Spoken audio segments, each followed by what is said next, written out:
As the leader of the Booner Pack, I lead from the front. All right, boys. Lock in. It's our core foundation, man. Grit.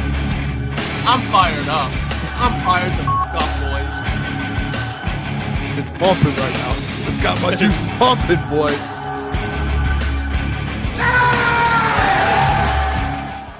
Come on. To recap, not day one of the actual combine where the athletes are working out, but the whole week.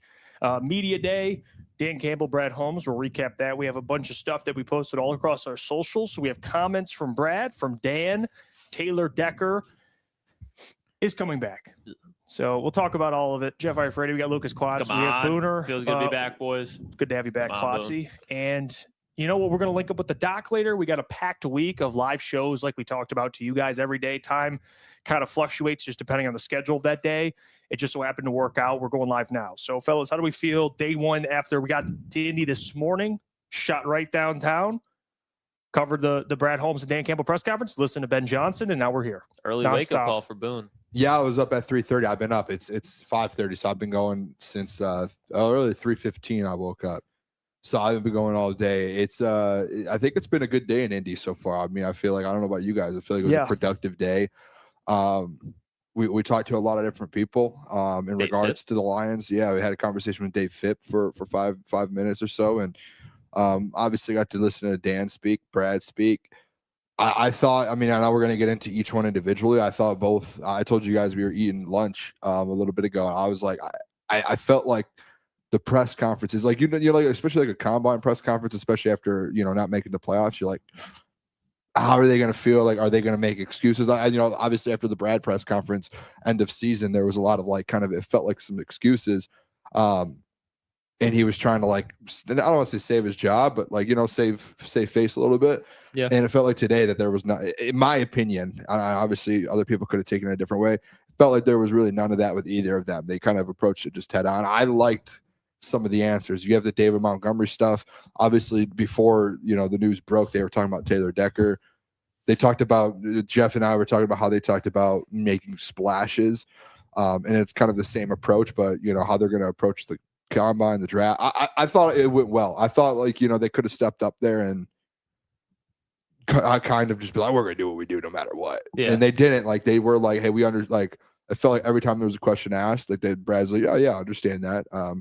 This is what it is. And Dan with the same thing. I thought he actually gave a good, I don't know the expectation on the defensive side with Shep, like what we were expecting.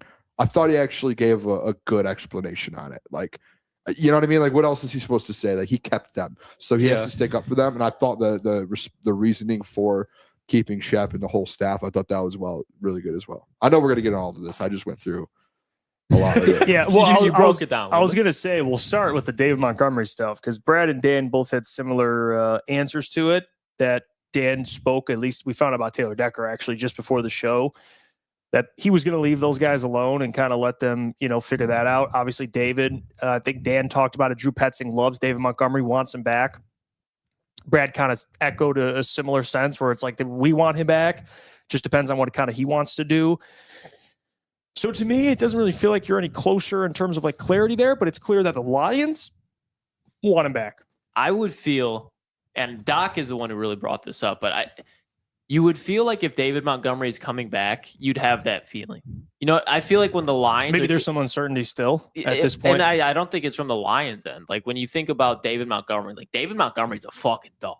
Like, he could be an 1,000-yard guy. He'd clear 1,000 yards if he was in his own situation. 10 touchdowns. He's not the best receiving back, but he can catch the ball in the backfield, and he can block. So, Jahmyr Gibbs is probably going to get extended, right? I know you hate that, but probably like $20 million extension.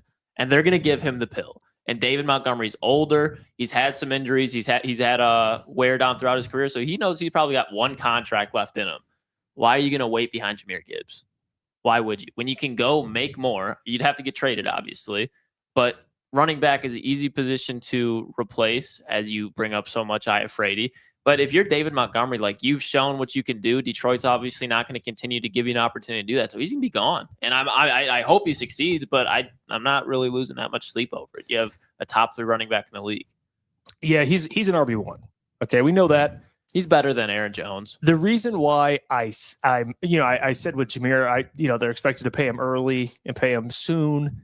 That was the report. I don't even know where it came from. It was from a national reporter or someone who's using their mind. Anyway, the point I was making there is I wouldn't pay him now. I'm not really sure.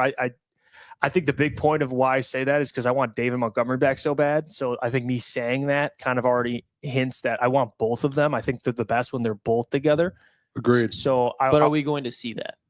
Like when we say together, obviously they're going to be there. But like, I think they need to bring David back. I just think the offense needs David Montgomery. Yeah, I will say this. Like, I think they're Jameer's like, incredible, I think but being they need like David. I think being like they can move on and find somewhere to play. Like, I just don't think that's realistic. I think the price you're paying them. You're like, if we want to be like, you save money, save this. Like, what? Like, again, like I've been saying this the whole offseason. You save less than $10 million. There's other guys like Graham Glasgow, where if you cut Graham Glasgow or he walks away, you save as much as you essentially would with David Montgomery this year. So it's like, who would I don't you even rather? think they saved $10 million with David. I think it's like a couple mil. If you look at because it's a dead cap. But if you look at like the next year as well, I guess, so like yeah, you know what I mean. Like there's another year to it. So but it's just one of those things where it's like, it's not really worth it. It's dumb, and I think, and I don't know, like maybe I took it the wrong. I mean, we were there, so it was like hard to kind of process everything going on. But the way I took both of the questions that were answered by Brad and Dan about David Montgomery is I got the sense that they want David Montgomery in Detroit. I saw people today. Sorry, Klotz. I saw people today being like tweeting out after, like, it sounds like it's heading a different way and he's going to be traded. Like I don't know. Maybe I misread the situation completely differently than some people in the room or some people watch it online. But like I got the sense of they want David here. Brad does, Dan does, and it sounds like David wants to be here. So it's like, at that point, it's like, where's there going to be a trade? It seems like Brad said, like, we want to put all this behind us this last season. There was obviously some sort of issue when maybe it was John Morton, and maybe John Morton excluded D-Mont in the offense. But like the fact today, Dan is even like Drew loves David, and like and we know what Drew Petzing does with the run game. Yeah. So I just don't see a world where it's like if they all are coming out publicly being like, we want David Montgomery in the building. Why? I don't know. I don't know how people took today that he's leaving. I don't know where that came from. My thing is, okay, so like I agree with you. The Lions 100% want him back, but David Montgomery's top 10 to 15 running back in football. Could be higher, could be lower, but he's a very good starting caliber running back. He knows that himself. And if you look last year, that obviously does not leave a good taste in your mouth. So now you're going to the offseason. You're not getting a pay raise. And you're looking at it and you're saying, okay, we got a new OC who likes me, Drew Petzing. What has Drew Petzing done with two running back sets? He had a very similar running back to me in James Conner, but James Conner was getting 20 to 25 carries a game. Like when you look at Arizona's run game, it wasn't a split backfield. Now you can say they didn't have the talent. It's the personnel though. It's completely different. That's true. But when you look at, but even if you just look at what like it was a very one side. And I'm saying this is probably what David Montgomery is thinking. Why this isn't such like, oh, David Montgomery's back in Detroit. Why would you sit there and be like, okay, I'm probably going to get maybe 10 to 15 carries at best. I'm going to be a number 2 back. I don't like when I could go somewhere like Kansas City. Kansas City would give a 4th round pick for David Montgomery right now, and he's on. But the Lions wouldn't do it again. But if David doesn't want to be there, the Lions are reaching out. Both sides have to agree. Exactly. That's so my if the point. Lions like, we want you here, and David's like, I want to go. They don't have to do it. If they're like, we don't like, we think we can get a 3rd for you, and they're only offering a 4th, they're not going to just be like, oh, he wants to leave. We'll take. We'll. No, but I think in that locker room, I think that's big in that locker room though. Like, would you agree that? Like, I just think this is such a hypothetical where I don't think like you're bringing up this hypothetical. David Montgomery has never. Sorry, I was looking at the. Can you guys see like the levels? Yeah. Why? Am I 3? You're always just loud, Boone. Yeah, it's all the same. Mine just goes so high. You are very. Do you guys loud. notice that? But we hear it. To what you were saying, though. So what I was saying was, I was like, I don't think David Montgomery wants to leave. Like he's spoken to the media in the last 3 months, and he has mentioned. David's mentioned how like he was just at Super Bowl Row. But at the end of the year, Klotz, he was at Radio Row a month after the end of the year, and he's on Radio Row being like, I want to play with Jahmyr Gibbs. I love the duo we have. And he literally said, I want to win a Super Bowl in Detroit. So it's like, I think insinuating he wants to leave to get more carry. Like, no, he doesn't. Why are we saying that? And then I why just are think people it's a online? very realistic. You don't think I don't that's think it is, because he literally a month ago on Radio Row said he wants to win a Super Bowl. But to play devil's advocate, wanting- if he was already locked into coming back, Brad and Dan would have had a different answer today. I think They there would I have think been there like, is a he's world. coming back. We're having, Well, they did. They said we would love to have him back. And so I think there are conversations being had with his agent and everything. But I think the reason that those conversations are had, I think they just want to make sure, hey, what happened last year is not going to happen again. And if Drew Petzing can step in that building, Yeah. But didn't and you he feel like the vibe between David Montgomery and Taylor Decker were the same? Like when it comes to like like they pretty much said the same thing. Like, we're going to let these guys go. We're going to let them Klotz, you want me figure to it be out. honest with you? One of it's retirement. I obviously. don't think it had anything to do with the player or anything. I think we could have asked about any player today. No. And I think they would have been like, they literally answered it the same. We'd like to give our guys space. We're Right, not going to approach if them. you would have asked that about Amon-Ra, J-Mo, they would have literally been like, like I was really guys spoken up, that give him have no space. question marks, they probably have been like, yeah, but he's going to be back.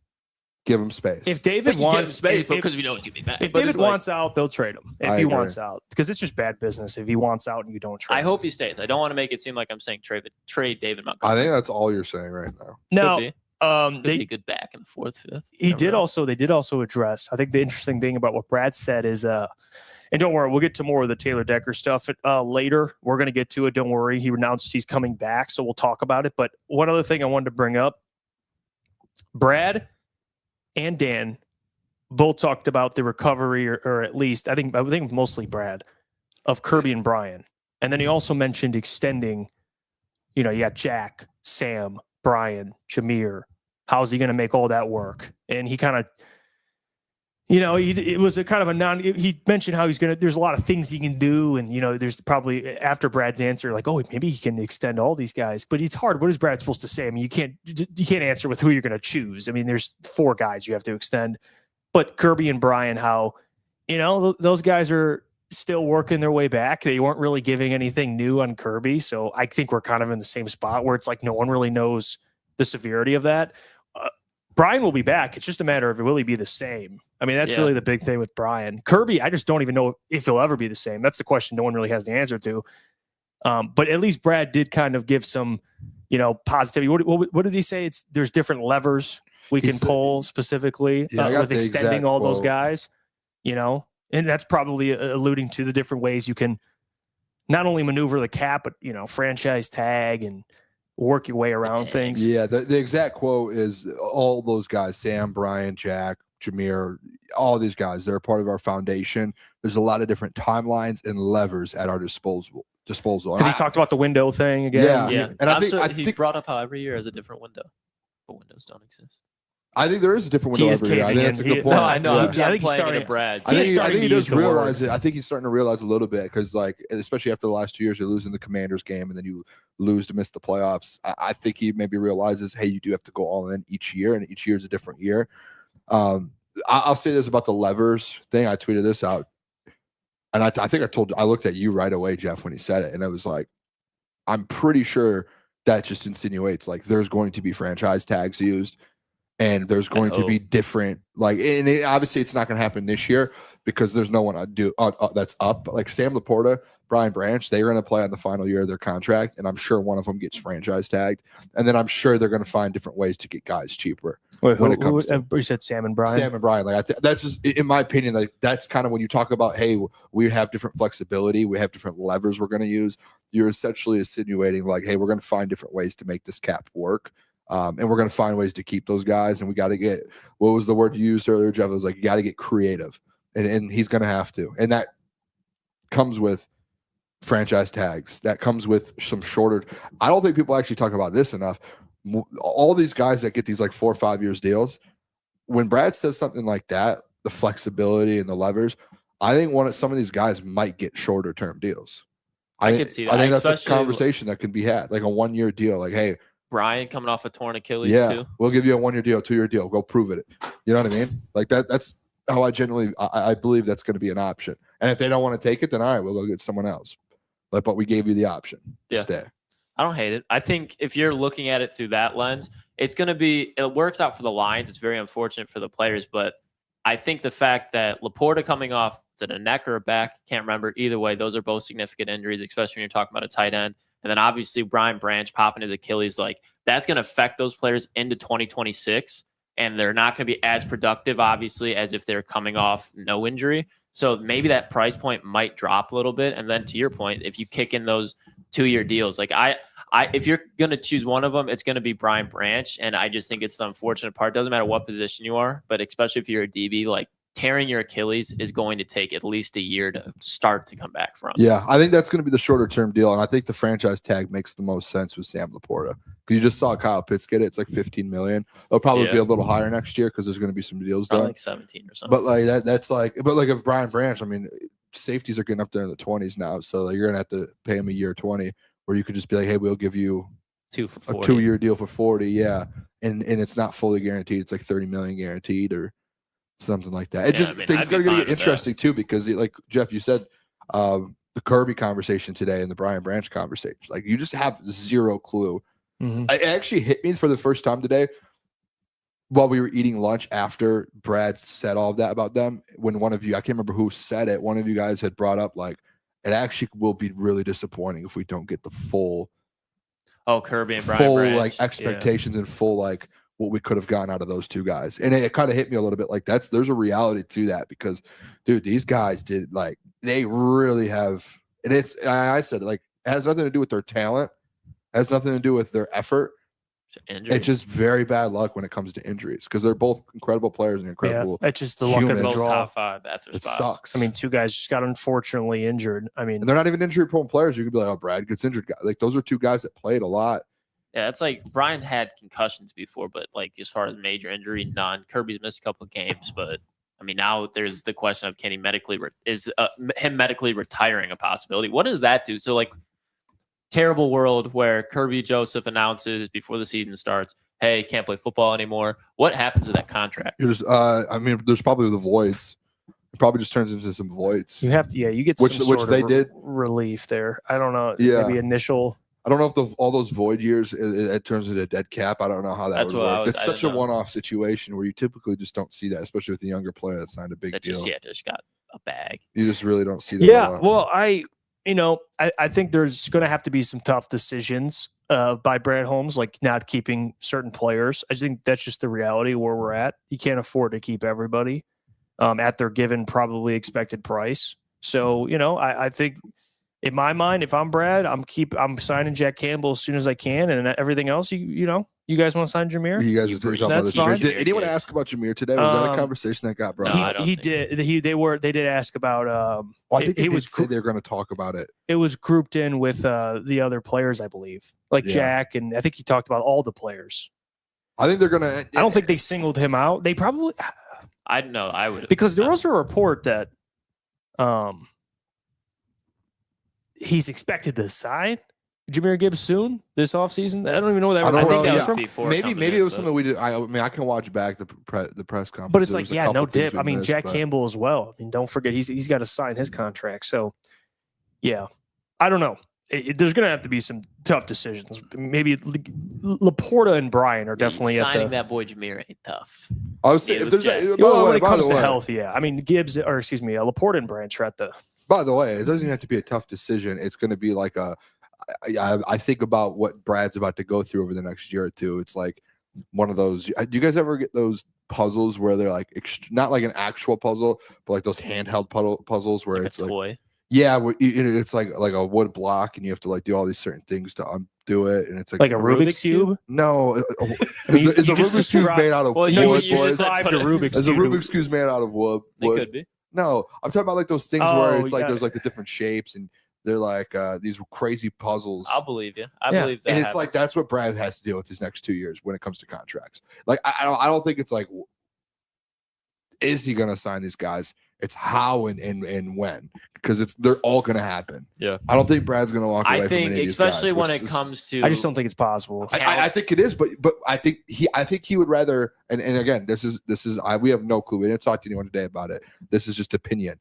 I think he's going to move on from guys that he didn't draft. I think. Yep, I was about to even say like that. an Aleem McNeil drafted Aleem, but I think there's going to be guys here that are on this roster that have a lot of money attached to them, and he's going to move on because I think it's more important to have guys like Jack Campbell, Jahmyr Gibbs, Sam Laporta. I think he looks at Sam Laporta as one of those guys. to where I think there are certain guys who maybe are starting to get squeezed out. Anzo. We're going to see more Anzo Like situations. and I think that's just going to happen more often than not. And you know what's going to happen with that? If you want to know who those players are that's going to get squeezed out, like let's keep an eye on what he does in free agency and in the draft, because he's going to target those position groups. Very willing to bet like DJ Reed, definitely one of those. I wouldn't be surprised at all. Not this Still year, shocked next that they year. signed that deal with DJ Reed and they didn't want to just give like an extra. By the way, I'm sorry, because I was going to say they didn't give the extra $1 million or $2 million to Carlton Davis, which is crazy. I would have done that over signing DJ Reed. Can we just say when we were walking to the hotel room to come back here, we passed Mike Vrabel and Kevin O'Connell talking. Oh yeah, dude. And it was one of the most shocking moments of my life. If people didn't know this, and Kevin O'Connell, I think, is the tallest NFL head coach. He was coach. like He's when like he was 6'6". standing next to Vrabel, and he did not look. He Towered looked over same, Vrabel. same size. No, you don't. He was tower. he was He might taller have than Mike been, Vrabel. but he's not like. No, not big, but I'm talking about tower. Yeah, like he could looked dunk like he for was sure. like he could run the Wemby. three. Wemby standing next to like Isaiah Stewart. That was like Mike Vrabel. No, and Kevin boy, O'Connell. yeah, Dude, he's tall. I just like 'Cause you Mike gotta let you Vrabel's guys like notice. I just kept 6'5". looking back because I didn't like. I love Mike Vrabel's one of my favorite NFL head coaches. We weren't going to interrupt their conversation, but yeah, They're there's probably like, talking- Braves. Middle, like- Yeah, because Frabes usually looks down at guys. He's like Yeah. 6'5". Dude, And Kevin O'Connell's Kevin got to be like O'Connell- 6'5" too. I actually, and I genuinely, I thought like I've only seen him in videos and as well as like in Zoom calls. Picture him like a golf stature. I thought he was just like he's sitting at his desk usually at the Pat McAfee show. Looks shorter. I think maybe Klotz's size. I'm not saying you're short, but like 6'1", 6'2". Bro, he is 4 or 5 inches taller than I thought. Yeah, I for was sure. so, I didn't even I was know like, it was his Kevin body does O'Connell. not fit his face. and then you see Ben Johnson at the podium, and he's just like, Ben looked tired. He looks like he's like. he's not. I think he's sick, dude. Was it? He just Dan sounded- looked the same. Dan looked like he was about Do you know ready who to looked collapse. tired today? And I like. This was the first time I've ever seen him in person, so maybe it is. But it looked like bags under his eyes, like really tired. They fit. No, not fit. Brad looked tired, man. He's been. He Probably, just looked. Honestly, maybe that's how he looked. Maybe it was just I was on my phone. I Like, think recording. there's a little bit of He looked like he was like. I feel like it's no been GM's grinding. really sleeping this time of year. that, and I think there's a part of like to what you were saying earlier. Like there was nowhere. Like I feel like when Brad and Dan went to the podium before, like they always left like this fucking like we're up to something that you don't know, like Yeah. some like lore that they're trying. But they were just very direct. He's like, listen, man, this is. It seemed like he wasn't telling you his strategy. He was like, "This is what it is." Like, you know I what kind I mean? of Like, enjoy that side because I feel like we've I been would waiting. rather. It's like, thank you. But Like, we've been I- waiting for like I think the first couple of years it was really cool being like the way they were going about it, and then when you start losing, you're like, hey, you can't Yeah, it's keep not doing cool that. anymore. It's I think kinda he finally stupid. realized maybe Yeah. the PR team was like, hey, like we're getting killed. Stock is down. We're getting killed. Stock is down. Shout out to Fip. We saw him today. Yeah, we Dave did. Fipp. And he actually, I could be right. I think he might be. I think subscribed. actively after He could be Dave listening Fipp currently. didn't want to talk a second of football. He asked All who he- we were, so we're like we're from Detroit. We cover Detroit sports. We're called Crunch Time. He's like Can I see it? Show like me. probably didn't know how to unlock his iPhone until his kid showed him 2 years ago. Type of vibe. Like might Yeah. have a flip phone. Like did I- not know how to operate anything from what it sounded like. He was just obsessed with StreamYard and how Yeah, he did say he was going to show. He said he was going to tune in, or he did kind of say he was going to tune in. And he said he's like, my kids would probably be tuning into you guys. yeah, So shout out he- to him. Dave Yeah. Fipp, so great shout guy. out Dave guy, Fipp, man. man. If the kids are watching, shout out to them. No Loves slander. football. And Justin Rogers told us too that he's like he loves doing a bunch of things like He's got his he's pilot's license. beekeeper. He's a beekeeper. He's Brews brewing his beer. own beer. Like he just is a guy that's really. He was asking us. He was lives like, many different lives. he wanted to dude, know a how wild we card. do our podcast. He was like, how do you guys upload it? He's like, how do you guys? And he just like was so interested in it. And I left it. I was the boys and said, are we about to get a Dave Fipp podcast? Could you imagine? I'll host it for him. Fipp and Skip. I'll be like the who are like some professional people who just do hosting. The McAfee guy does it for Shefty. Oh yes, Ty. yeah, Ty be like Schmidt. a kind of like a greenie. Yeah, like Greenberg. I'll hop on like for 20 minutes a week and just hey Fipp, hey, welcome Shout out to Greenie. the Fipp show. I mean, Booner. he is a cool guy, man. He was Yeah, dope. he was great. For sure. I mean, dude, we met a lot of people. Some people just turned their heads and Met some of He, the we met super nice. some of the people in the Lions PR room. So it was nice. You get to see not only Lions beat writers, we got to reconnect with some friends of ours in this business that we're we worked with in previous years that are, working. We got Noah's out in Arizona. He's covering the Cardinals. It's cool to see it's everyone great. moving forward, You dude. get to see people we've had on the show that are working for different teams. We get to talk to scouts and chop it up with those guys in elevators. There's just people everywhere, man. Viking scout. That's what That's the funny. there's just people everywhere in Indy. It's what makes this place so much fun. It's just a bunch of guys that love football and want to talk football. Yeah, that's really what it's about. I mean, it's great. Networking. Yeah, I'm trying to think if there's anyone else. I mean, we're going down. We've been here for 6 hours. Big Kaz, Greg Costello. Yeah, he was there. Yeah, it was cool. Tom Pelissero, unbelievable. Yeah, I talked to Tom as well. Who so it was was your great. guy? John Middlecoff. John Middlecoff was dope. He was good. He messed with the boys. He was a good chat. He knew some things about the Lions that I didn't know. Yeah. He said a lot of people he's talked to about Drew Petzing say they love him. Yeah, honestly, He's we've talked to well-connected. a handful of people today, like around the NFL national media. Last year with John Morton, you never heard anything. Like you heard positives about like Sean Payton giving him the shout outs, all that. Everyone that we talked to national media that we asked about, like, just, hey, we're with the Lions, is this? It feels like they bring up Drew Petzing and people are like really Ben high was on asked Drew about Petzing. him. Talked a lot about Drew, which he has last couple of days, but he gave him some praise. I don't think I've heard anyone say anything bad but Cardinals fans. I mean, I really don't think. But that's also But then they suck. So it wasn't- Also fair. Yeah, Yeah. Cardinals fans have their own issues, but yeah, like at least among media, obviously, I mean, you're probably not going to be like, yeah, that guy sucks. I was, but they like the guy. They like the guy a lot. Dan brought up when talking to him, and I was interested by it because I think the one thing that Lions fans aren't talking about is like, I don't think we're looking at Drew Petzing being like trick plays are coming. You know what I mean? But yeah. Dan did bring up like, no, he's extremely creative, and with the offense that we have, like we're gonna be dynamic, be able to design those things. So I'm interested to see, like, to what the point you keep bringing up, like the personnel, like how much does that truly change his play calling style? Yeah. Like you got Jacoby Brissett back there. He was playing good, but you're not doing the things that you can with even Jared Goff. Like it's a way more open playbook. I think with the room that they have, like they talked about Mike Kafka today. I just think in general, like Dan talked about the staff. I think the best part David Shaw too. David Shaw's still there. He's not going anywhere. I just think the best part about it, I don't know if you guys got this feeling when we talked about like how Dan, his quote today, for people who don't know, he mentioned, this is the first time since he's been in Detroit, this is crazy, I think. He was like, this is the first time since I've been here that I've actually been able to sit down, and it's the most time that I've been able to get to actually work and help out with the defense. Yeah. Which is shocking because that's been like the one side of the ball that's been like worse for 5 years, and they haven't been able to get like an elite defense. And Dan has implemented his kind of grit and like what he wants on offense. And he just like today, it was kind of confirmed that he hasn't been able to do that on the defensive side. And I think the fact that you get a vet in there with Drew Petzing, you get a vet in there with Mike Kafka, you have, Hank Fraley, Scotty Montgomery, David Shaw, like you have all those guys where Dan's able to trust those guys and take a step away from the whole offense as a whole. And he's able to go be like, all right, I'm going to go figure out this defense because I'm tired of this thing. And that's where when we talked about like the staff being the same, gives me a little bit more, positive side of that where he's like, I like Shep. I want Shep. I felt like he did good. It gives me a positive thought of him being in that room, actually helping them out now. Finally, given his like touch to it. I'll tell you what. That's something I don't really know. I don't really know how I feel, but I mean, I've talked about it a ton about the whole Kelvin Shepard stuff. But at the end of the day, Dan Campbell spoke a lot today. I think he said, quote, I think Shep did a really good job last year. He thought he grew a lot. He talked about that stuff.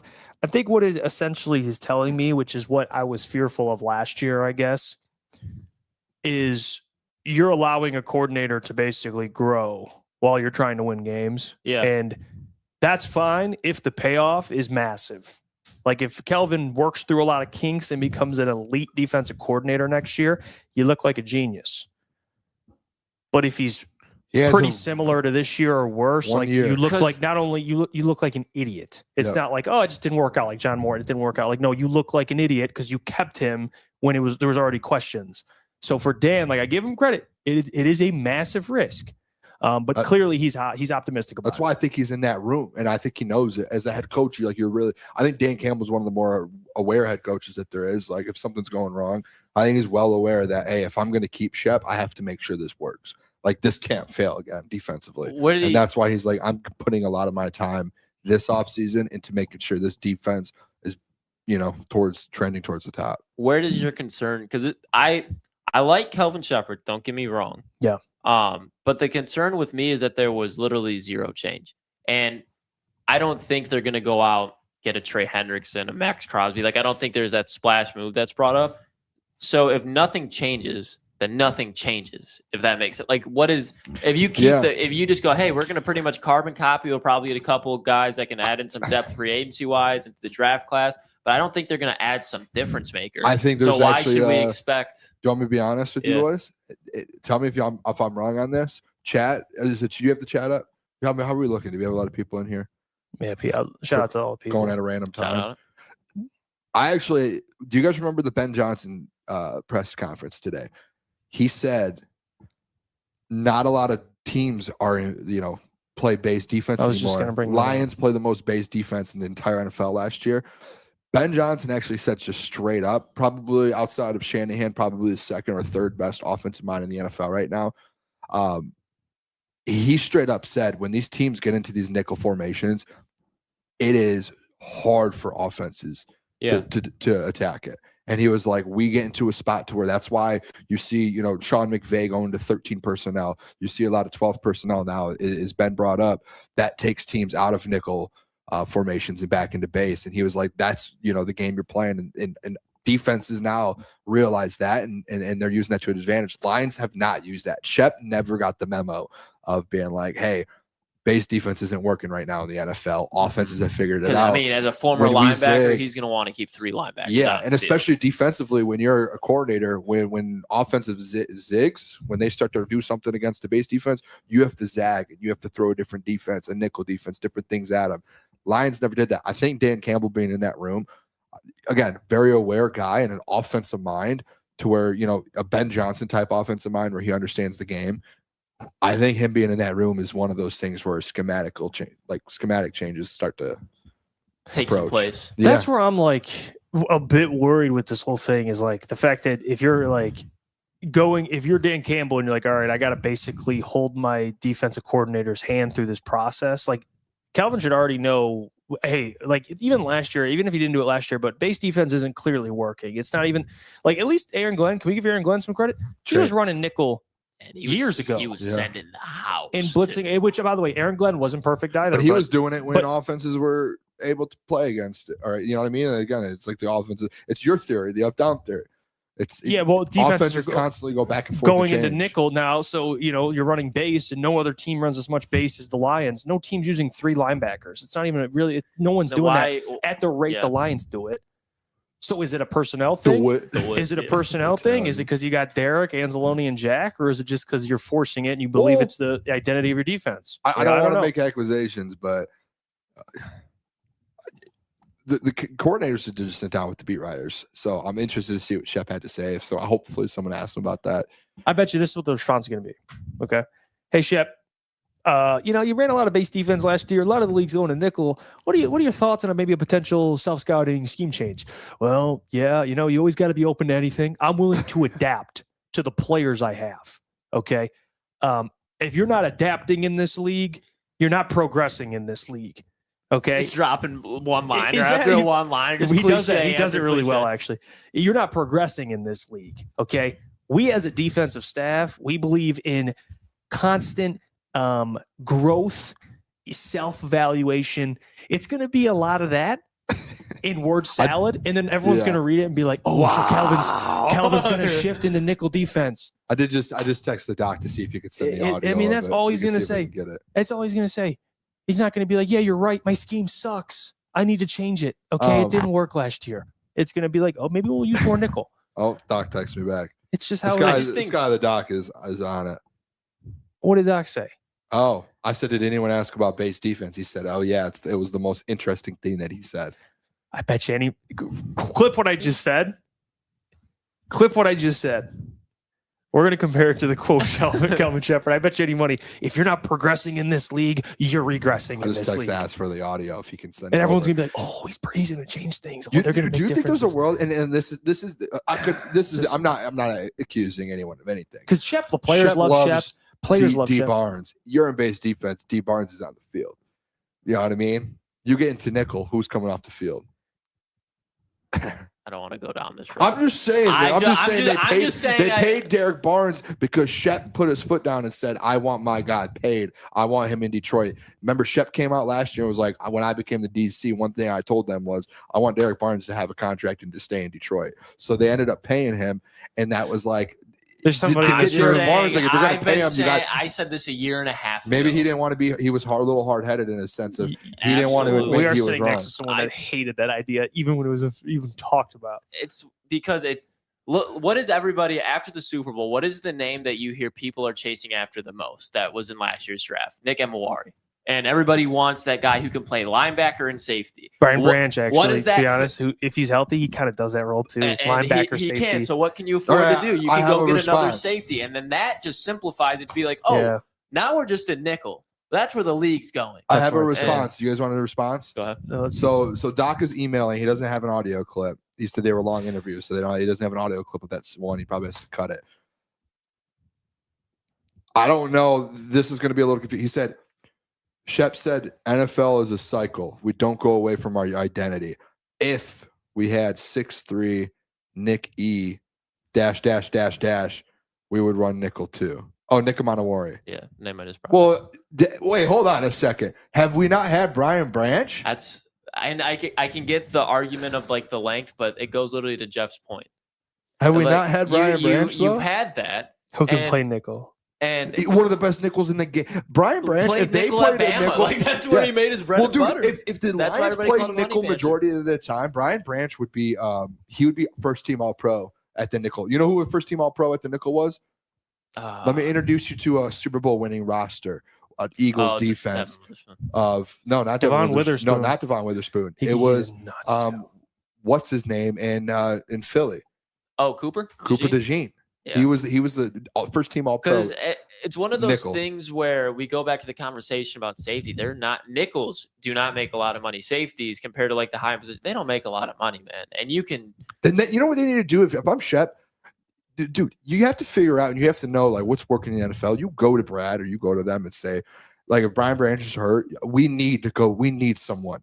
Like, go get. I don't know if Kyle Lewis can play. He's a linebacker, but he might be able to play nickel. Someone But, like, that can add a coverage. Who's my guy wrinkle. that I drafted yesterday from USC? Go get that safety. Kamari. Go get Kamari out of USC, and then that can come in and play instantly at the nickel position. She's a Kirby too. Or go out and get a free agent that's an all nickel. I But just- you do have to make some sort of move, and you can't just keep. Again, it's insanity. Just doing the same thing over and over, expecting the same result, and it's a negative result. And that's what they did last year. They did it the year before, and you saw all last year the regression, dude, from 2024 and 2025. Because it is a cycle. Like I think that the NFL definitely goes. I think it's constantly in like a pass happy, run happy cycle. But at the end of the day, when it resets, those wrinkles from that last cycle still carry over. Yeah. Like the league is going to a run heavy, and like you're investing in the trenches. It wasn't like that 5 years ago. But it was like that in 1985, and the game has changed a lot since 1985. Every year, the game is going to change. It might not be a lot, but you can't just go back to, hey, I'm Kelvin Shepard. I was playing with the Miami Dolphins and Buffalo Bills in 2008. We ran a lot of base defense. It worked. We're going to do it again. It's 2026 now, and it still feels like the defense, play calling-wise, was from 10, 15 years ago. And when you're going up against new age talent it'll not going to work. Yeah, and it'll be people in the chat are joking around like, "Oh, Jeff, you hate Shep." Shout out Ryan, by the way, in there. Donkey Kong. He says I hate Shep. Also, I don't even hate the man. I don't. I just don't think a basically rookie, I guess now second year DC fits the timeline of a championship team, especially when everything Dan kind of hinted at and everything our eyeballs told us is he has things to learn. I'm not interested in grooming a DC in a championship window. I'm just not. It'd be nice if Dan could just be like, yeah, we got a 30-year vet over there at the DC spot. I don't need to coach him up. Yeah. Like, Actually, Big Jeff, Fangio I can't be actually on every prefer level. it. Like if Vic To your Fangio, point. I doubt Nick Sirianni's going in Vic Fangio's office and being like, Hey, we're hey Vic, cut it. but I get collaborations and being like, hey, I see this What or do you- whatever. But what? devil's advocate, to your point, as Shep gets farther along in his career, it turns into he is getting experience now. Oh my God! So the yeah, year but one is always at the what worst. price are you paying? But you've already paid to miss the Bowles is playoffs because of it. Todd Bowles is probably going to get fired by the end of the season. Coming By the way, 2020. I was walking in media Massive road today by myself. I went to go throw something away. I'm just Booner's just off, just by myself, not knowing what I'm doing, and then boom, I almost like move out of the way because I almost hit someone, and I look over, and it's just a big smile.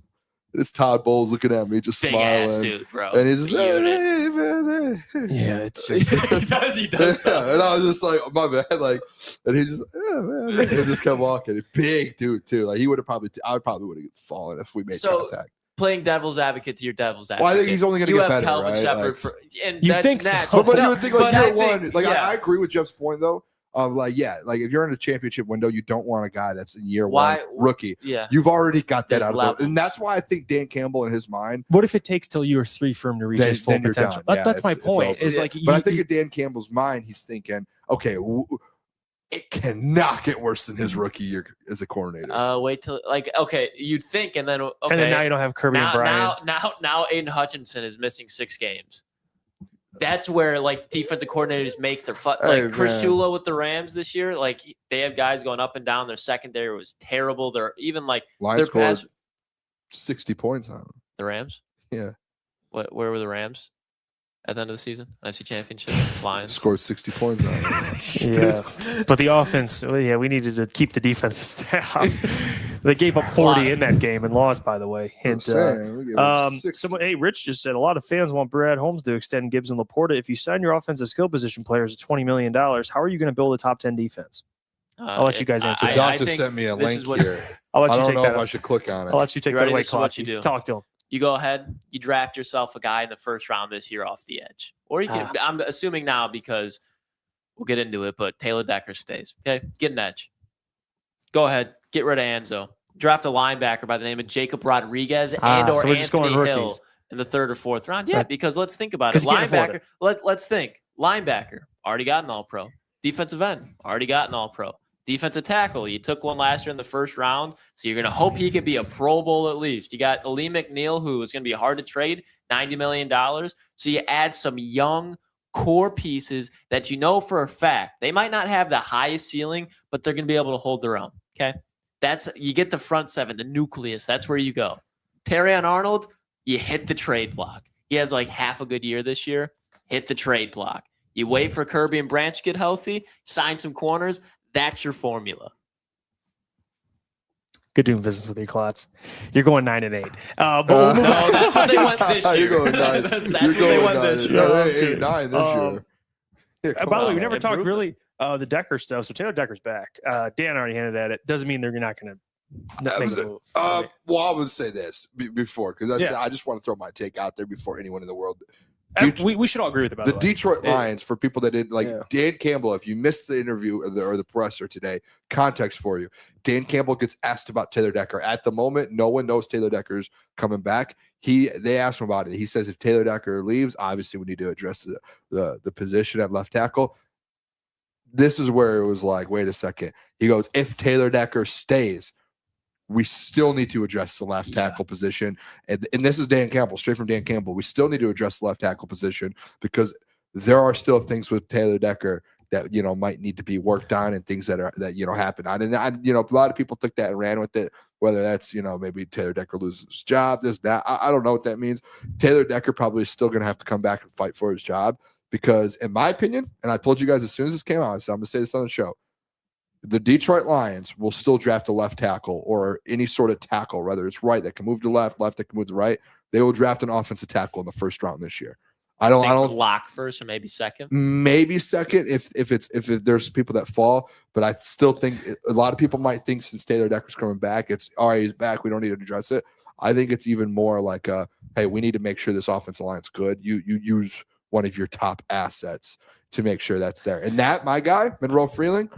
In our car ride, our car ride today, I said, if Taylor comes back, you draft Monroe, you trade back, draft Monroe Freeling, let him sit for a year behind Taylor, take his spot after that, because you have the opt out after next year with Taylor. Yeah. I'm going to play devil's advocate to that. We're playing a lot of this today. Based on what Brad Holmes has said in the past, and he said it. He kind of talked about it today too. And I know it's all you can believe it's bullshit. Maybe it is, but I'm Brad Holmes. Dr. Seuss. We don't draft for needs. Call him Dr. Free Seuss. agency. Jeff. Free agency is needs. We're going to sign a depth piece at tackle, and we're going to draft a different position. We addressed it, They might still draft tackle. They draft BPA.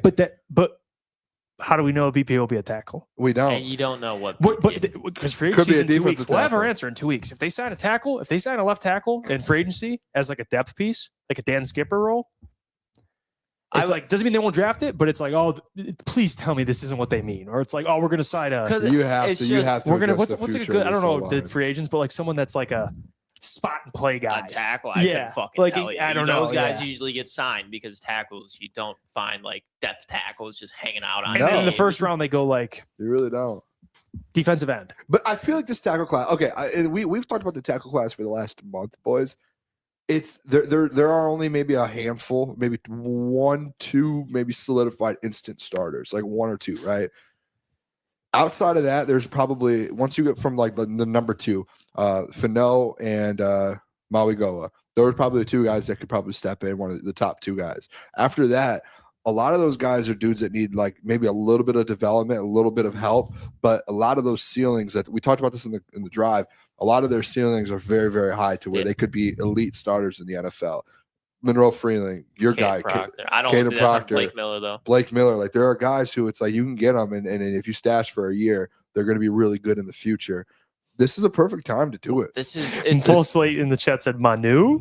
Oh my god! Waste But everyone's this is- saying Manu. it's He was drafted to be a depth piece. No way. He was this, dra- this is why they draft them, but obviously when you're going to get Yeah, he worked out. we're- Who got we an don't- Oreo over there? It's mine. Don't touch it. Where'd When you did get you that? pick up an Oreo, dude? They The concessions downstairs probably. They, obviously. so shout out to the wonderful lady at the front desk. You know, we had some issues kind of getting delayed in the room. She said, let me get you guys some waters. She's throwing a couple Oreos in there. A couple. There's Oh, one so there's there. more? There's more in the pack. Okay, all Oh, right. you I was like, just no put 'em in- way. You Jeff just probably- slipped No, they're an single. Oreo. They're like the little single pouch. Jeff I probably can just live put that. them all in his backpack. So He I didn't say took that anything. Oreo pouch or whatever it is, little bag with 2 Oreos in it. Oh yeah, Fair move. it's a That's big all one. right. But Boone, was this I not? don't need an Oreo. Was this not? And I'm not doing this as I told you so, but I'm just saying, like, if you don't do what you're saying, you're going to find yourself in the exact situation. Was this not the situation I was hoping the Lions would do last year? Like, just trade back, get Josh Simmons, Yeah. because Brad did say like, hey, or That not was Brad, the pick. Dan was saying like, hey, like we got things to manage because I think it's so important with Jared Goff, mobile quarterback. We can all agree with that. The season is only going to go as far as your tackles / offensive line will take you. And Taylor Decker last year, beginning of the season was shaky, especially in that Packers game. Kind of picked it up a little bit and then got injuries, and you just saw his play fall off. And so did the run game. So did Jared Goff in timing. That Minnesota Vikings game is like the emphasis of this is why you can't just play around with offensive line and hope. You have to know.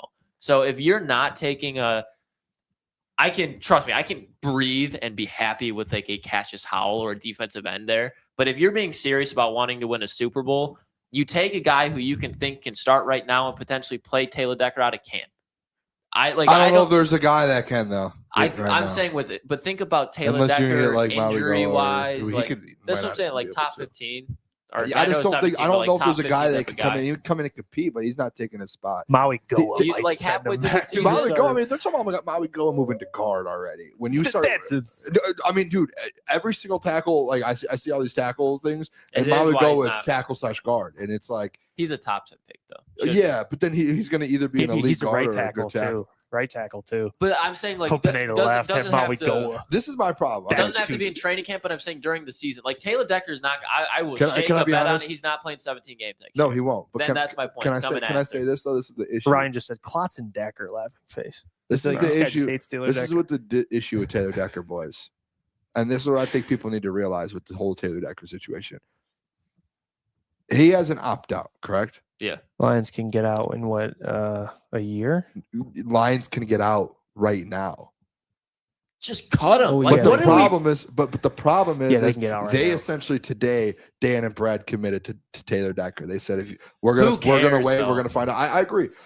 I've said this a month ago before Klotz, you weren't on the show, but I had said a month ago when the season ended, I said you respectfully, you sit down with Taylor Decker and say we appreciate, like, you're aligned for life. We appreciate you, you potentially, you stuck it out with us with all this. You probably will be in our Ring of Honor one day, blah, blah, blah, blah, blah, blah, blah, blah, blah, all that, right? And you say, hey, but either you retire or we're gonna cut you and we're gonna opt out of your deal, because it's not only just $20 million in cap hit this year.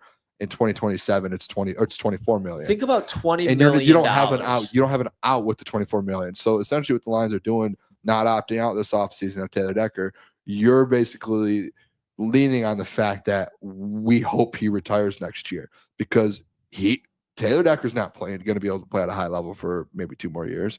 And $24 million cap hit for a tackle that's already beat up, already going through injuries. Like, dude, that probably won't practice throughout the week. That's he probably an won't issue. practice. And that's not this year that I'm talking about, boys. That's also the next year. And you don't have an opt-out option next year.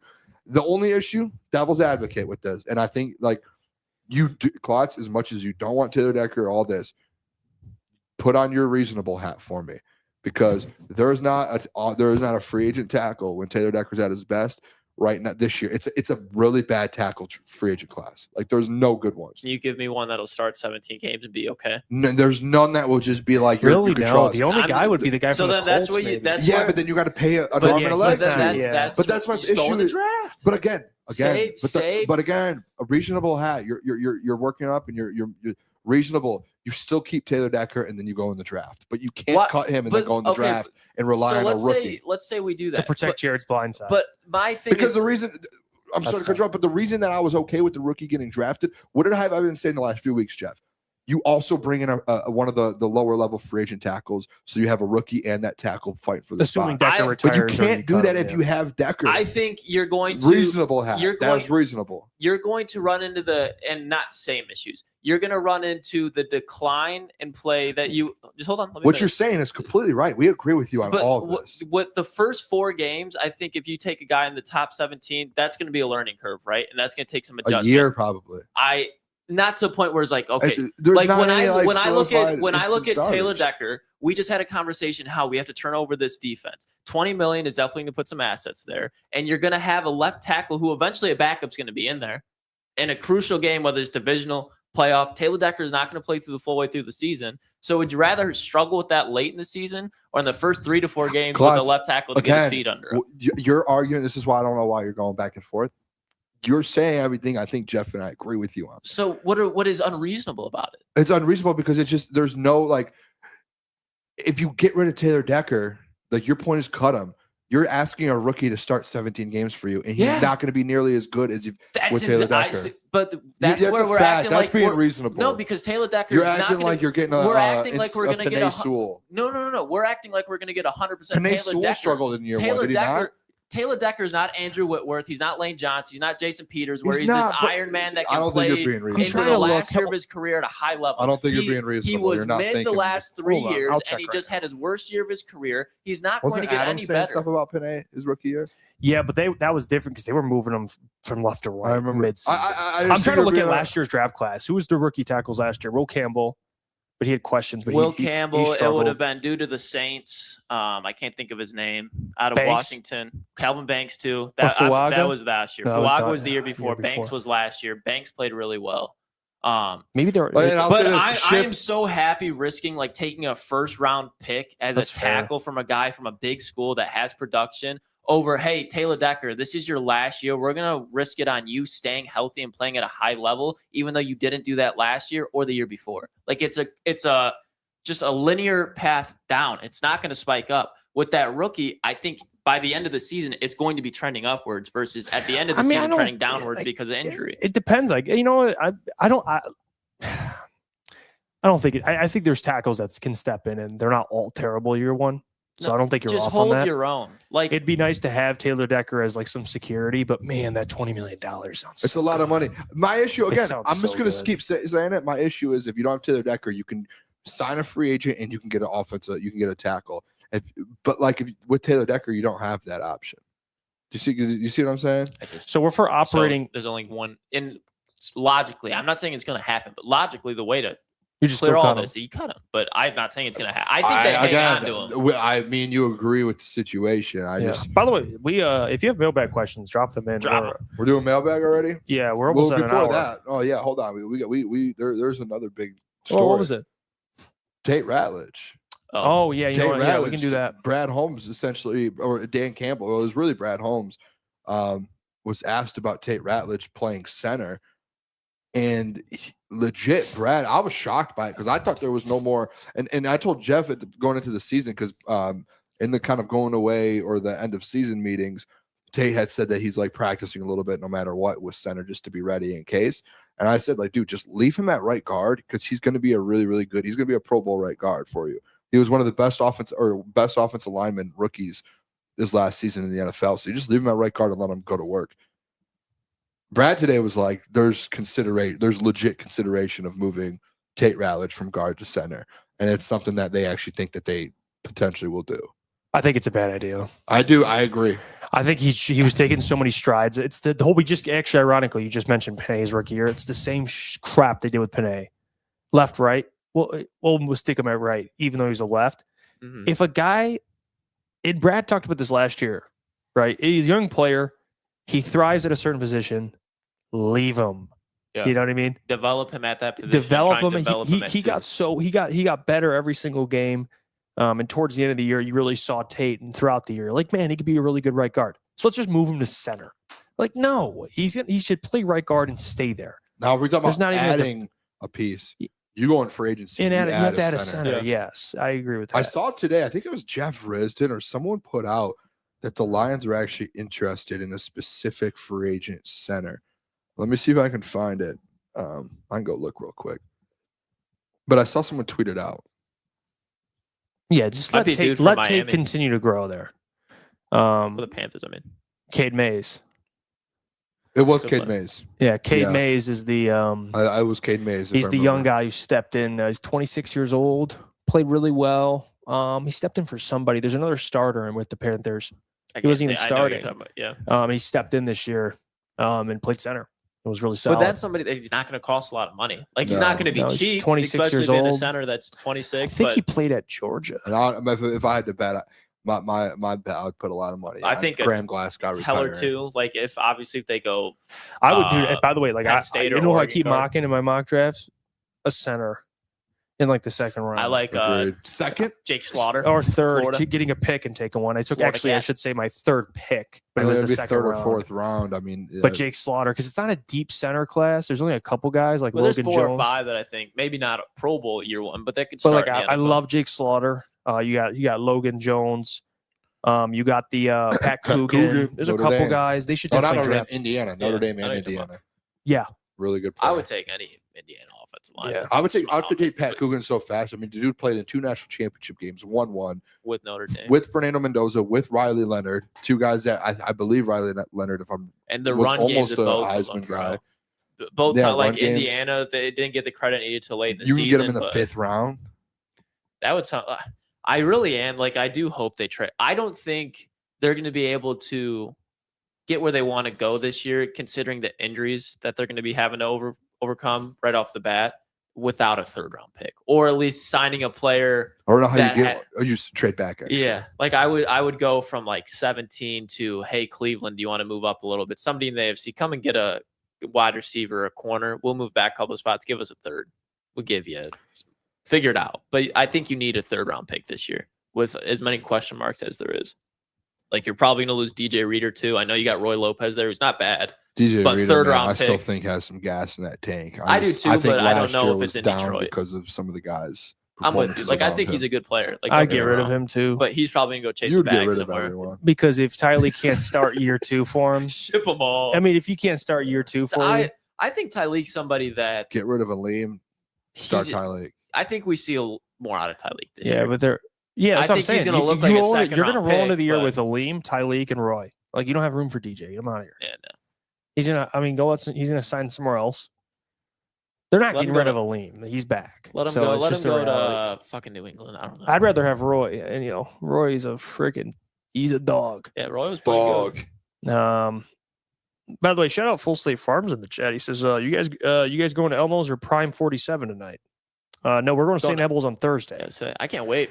I've never even seen a picture. I have no like expectations. I don't know how to have expectations, but all I hear is their shrimp cocktails, gas, That's supposed to be their bread and butter.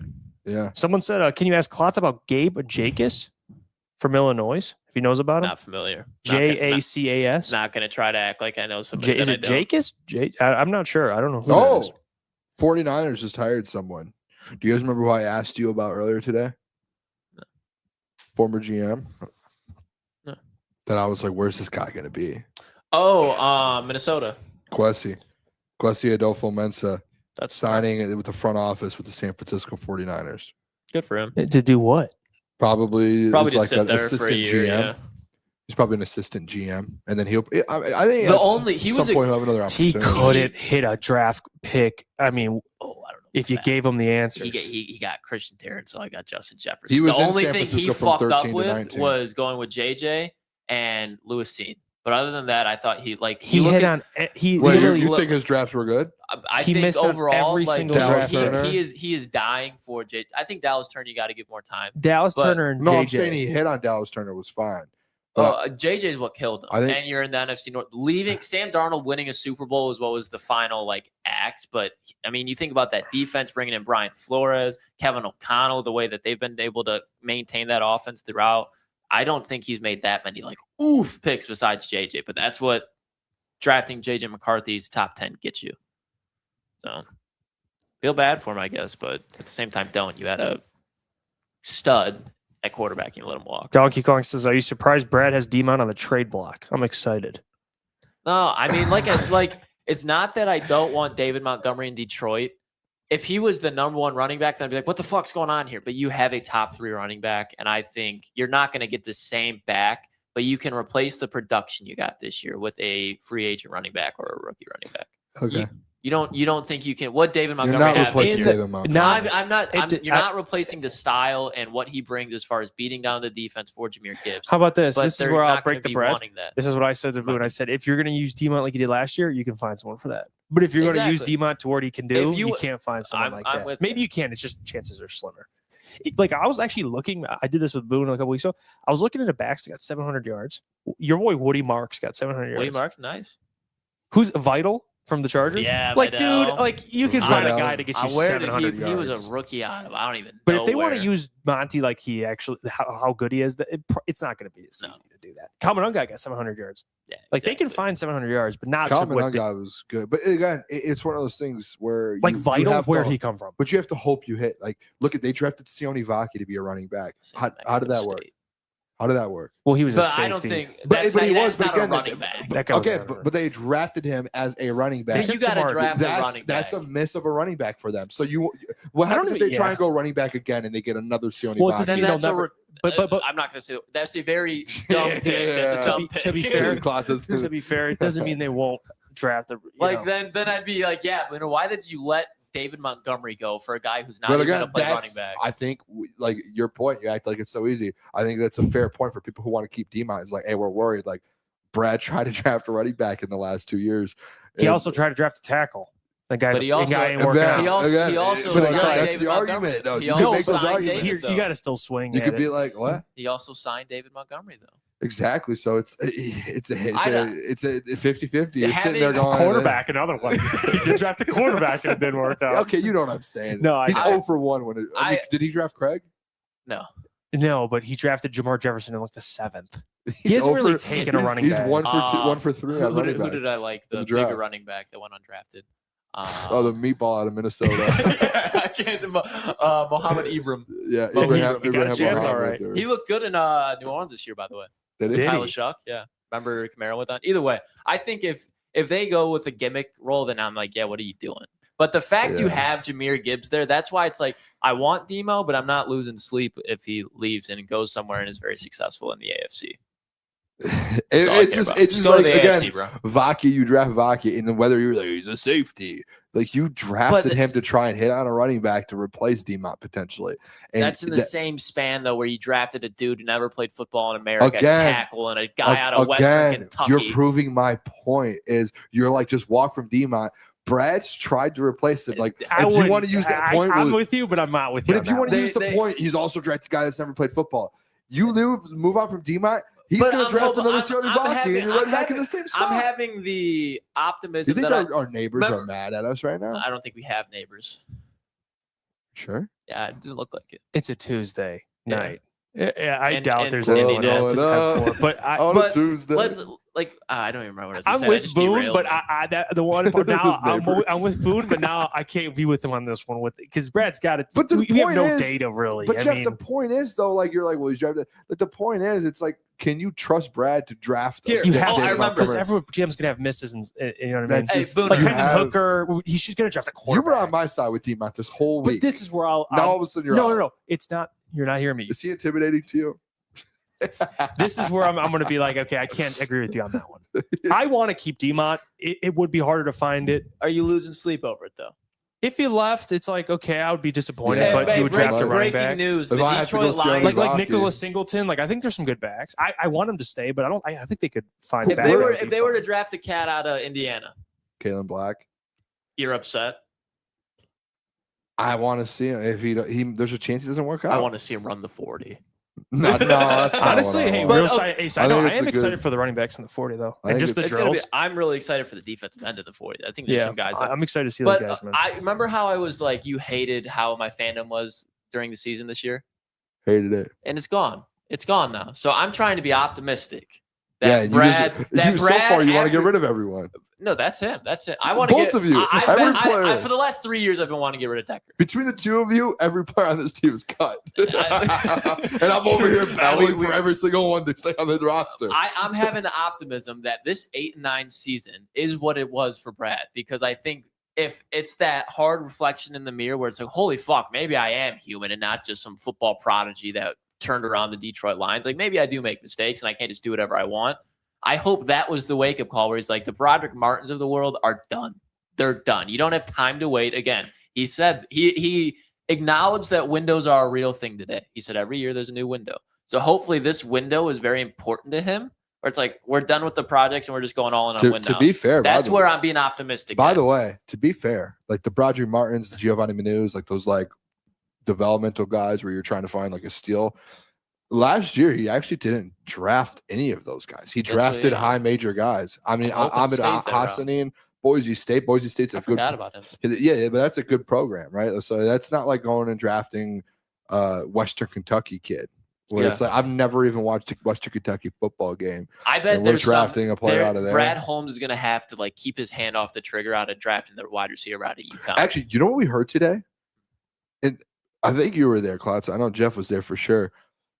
Brad's draft strategy. This is actually a really good tidbit in drafting and players. We're allowed to the say it today. analytics? The analytics. We talked to Tim Twentyman for minutes today. I think that's a lot of GMs. And Yeah, I think what Tim common said, knowledge. but what Tim said was what the way the Lions approach it when it comes to looking one for free agents, but also mostly as well the draft, the analytics stuff. He said the Lions are one of the teams that the way they go about it and the system that they use is a lot different than what other teams do. But he says it's kind of forward thinking to where it's something that a lot of teams are going to be using in the future.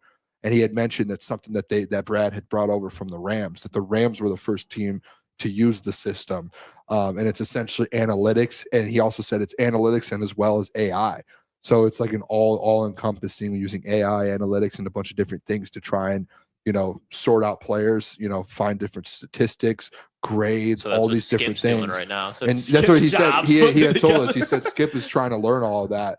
But he Huh? said the Lions and Brad Holmes over the last few years since Brad came to Detroit, that's something that they've used AI and analytics.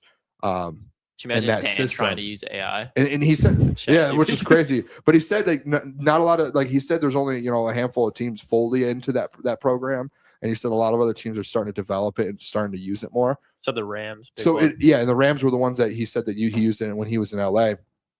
I think that's interesting because I mean that system. Look if that's true. Look at what the system did the I first was- 2 years with the players that they got. when I was trying to the ask him, system's messed up last year. because I kept the asking year him, and I before. don't think he got what I was saying. Like I He just wonder asks like AI who's what the the pick at data points 17. are. Like what are the the key like Oh, I you see. you could have 40 times, but like I wonder like Each thing category. I wonder like what those key like You know, It's what the probably key- every single you one. know what the key thing is? honestly. RAS score. Brett That's the- Raz. Like, that's all I- RAS score. I correct. think it's interesting now. And he said a lot of teams are starting to do it, but the Lions are one of the first teams to. to get clawed on there. It's interesting. I would love to see. Like we all talk about, we want to see Brad's big board. Maybe it's not even Analytics Brad's and big AI board. It's and Brad. It's Chat GBT's big Basically, board. it's- Hey, I think- he's literally, hey, who's the best player I think on the they board? just use like I think a lot of them they do like the scouting work. It's just organized and it's easier through AI. sure. This guy's just assuming things. No, I think Jeff's kind of right with that. Yeah, I don't think it's. But like, I think the implementing power AI of AI like- is much stronger. But I than you think give they it credit added they for. add in obviously all of the data and everything, and I think They're it's still sort- doing it's- I legwork, think it but still it's like- sorts out like this is what the Ye- ranking right. would be with the stats that you gave us, and then it sorts them all out, and then they go in and watch, and that's all. That's all I imagine. And Tim Twentyman did tell us he was like, I might do a podcast. It would be talking about interesting. He was like, I probably should actually, because he was like, that no one really talks about it, and Keep AI out of sports. so I actually love it. Tim is awesome, by the way, too. I just warmed up to it the last like couple months. Just I'm It's fine with cool. AI. It's I not use in it. I use it sports. in all types of ways. Sports man. should be a strictly humane thing. No Okay. exceptions. You can use a computer to look stuff up, but like sports, thing that keeps sports Good take, Klotz. humans. We appreciate the hell out of you guys, man. We'll be live every day this week. Maybe tomorrow we'll get the doc on. Wait, tomorrow, Wednesday, Doc. Yeah, like I'm saying, in Wednesday person. was Doc today? IRL. Tuesday. Today's Tuesday. Oh, I thought today was Monday. We'll get tomorrow. Well, there's that.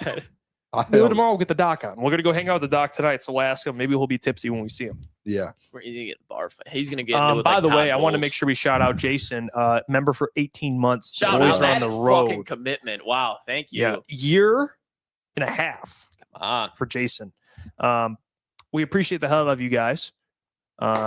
Tomorrow we'll be live again. Like the stream. Like the stream. Also, if you have anything else that you Send want us us off to look at and And- talk about for the combine the rest of the week, just make sure you comment it in the stream below once the stream ends here. But make sure you like it. We're gonna be live again. Honestly, we'll probably be live at some point in the morning tomorrow. Yeah, and all day on socials. Booner is stressing his ass off to make Yeah, sure you go guys get the support. best content you can possibly from the combine. So especially tomorrow, there's going to be media opportunities with the players all week. We're going to be at the combine covering. So make sure if we're not live, check Yeah. Crunch Time socials out. We're going to be covering it the whole time. And also too, like if there's something you guys want to know, players, maybe things that we have opportunities to go ask players and have these conversations, just message us or put it in the comments. We look at everything. So make sure you guys do that. We'll be back tomorrow. Probably again, put the notifications on, like the stream. We'll be back probably a little late morning Yeah. tomorrow, probably like 10, 11 o'clock before the NFL Combine fully kicks off throughout the day. So see you guys tomorrow. Love you guys.